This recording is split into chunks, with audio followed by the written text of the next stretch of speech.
This is our weekly visit to our promoters and readers and friends of the Messenger magazine. I'm glad to be with you again today. I'm Father Donald Leary, the editor.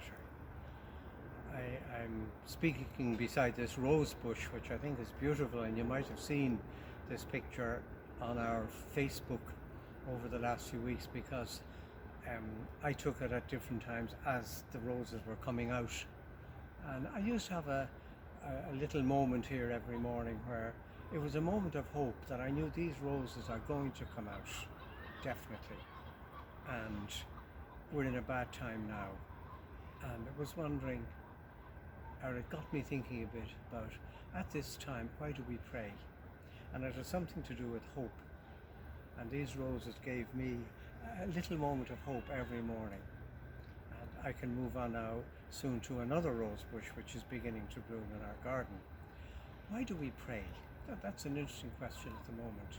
Sometimes we wonder if we pray enough, will God stop the virus? And God isn't like that. God doesn't wave a magic wand. And I just don't know why we have this awful time at the moment. And I know great things are happening for people, but it is a bad time. And we pray, one of the reasons we pray is that Jesus will be with us at this time. It's interesting at the moment about Easter. The apostles were witnesses to the resurrection of Christ. That's what they preached. They didn't go back over his life. They're saying all the time, Jesus Christ, killed for our sakes, is risen from the dead. And that's the reason why we pray, because the Lord is risen. Another reason we pray is to be people of hope. That God gives the gift of hope, which is not just a vague optimism, but because God is God, we can always hope. We can always hope that good things will happen for us today and in the future. And we put our petitions and our prayers to God in that perspective. And the final thing about praying, and this is maybe a strange way of putting it, we pray because it's good to pray.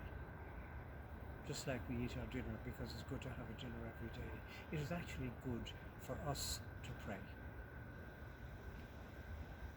See you again next week. In the meantime, we pray for you here, the lighted candle for our readers, promoters and friends.